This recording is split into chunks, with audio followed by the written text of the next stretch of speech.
un des salons où il y a le meilleur éclairage sur les stands, je tiens quand même à le souligner. Voilà, l'autre salon, c'est un salon où on est bien mis en lumière. On est 4 étudiants des Beaux-Arts à l'époque, maintenant on a fini l'école, on l'a créé en janvier 2013 et c'est un fanzine de BD érotique participatif. Ça veut dire qu'on est 4 à l'avoir fondé, mais des gens nous envoient leur participation et nous on sélectionne. Puis on accepte tout type d'image, c'est ce qu'on dit en salon, c'est ce qu'on dit aux gens qui participent. On accepte de la sérigraphie, bon une BD en sérigraphie c'est un défi, mais pourquoi pas, on accepte de la gravure, moi je fais de la gravure, du photomontage, on accepte des photos aussi. Personne nous en a encore jamais envoyé, mais sur notre site c'est dit, et si un jour quelqu'un nous en envoie en photo, ce sera accepté aussi. On essaie d'avoir vraiment une vraie diversité au sein du fanzine. En fait, on n'a jamais eu vraiment de ligne graphique.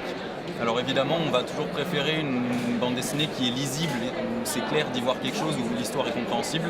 Mais globalement, il suffit de jeter un coup d'œil et de le feuilleter rapidement pour comprendre qu'il y a vraiment tous les styles. Il y a de la tablette graphique, de l'ordinateur, de l'aquarelle, de ce qu'on veut. Il y a vraiment tous les styles. Donc on n'est pas trop sélectif à ce niveau-là. Nous, ce qui va nous intéresser, c'est vraiment plutôt le fond de l'histoire, ou même graphiquement si c'est intéressant, ou simplement trop attendu.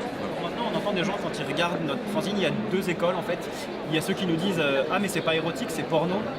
Parce que donc pour ces gens-là, en fait, porno c'est sale et érotisme c'est des plumes et du satin. Et sinon il y a l'inverse. Il y a ceux qui nous regardent et comme on n'est pas si crade que ça en fait, qui nous regardent et qui font ouais c'est pas trop érotique quand même. Parce que pour eux l'érotisme c'est plus sale que ça du coup. Et donc non, en fait, dès que ça parle d'amour et de sexe de façon plus ou moins décomplexée, c'est ça. Et encore une fois, on a des gens qui nous envoient des blagues potaches, des trucs crado, des trucs mignons, des trucs tristes aussi. C'est pour ça qu'on a un thème à chaque fois qui s'ajoute. Donc le dernier qui est sorti hier, c'était La Grande Bouffe, il est là, le beau présentoir. La Grande Bouffe, celui de l'été dernier, c'était L'Heure du Monstre, de la bûche et des huîtres, c'est moins subtil, c'est le thème de Noël. Silence ça tourne, à chaque fois c'est un thème qui s'ajoute à l'érotisme pour que le projet s'essouffle pas et pour continuer dans la narration.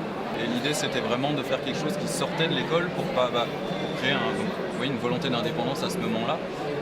Et que maintenant qu'on est sorti de l'école, on a cette volonté d'indépendance qui est encore plus marquée du fait que on est obligé de gérer notre argent, on n'a plus aucun privilège dû à l'école.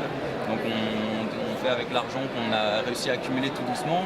Et maintenant on achète notre propre imprimante, on va devoir faire notre propre atelier de sérigraphie. Donc ouais, là plus que jamais on revendique le côté un peu libre. Ouais. C'est ça aussi un fanzine en fait. C'est à la base un fanzine, c'est juste quelque chose qui est complètement auto-édité. Et une volonté d'indépendance, de tester la micro-édition aussi je pense. Quand on était à l'école, on avait envie enfin pas la micro-édition, l'édition tout court, de tester, de voir ce que ça fait que de lancer un projet tout seul et de le continuer tant que ça dure, quoi.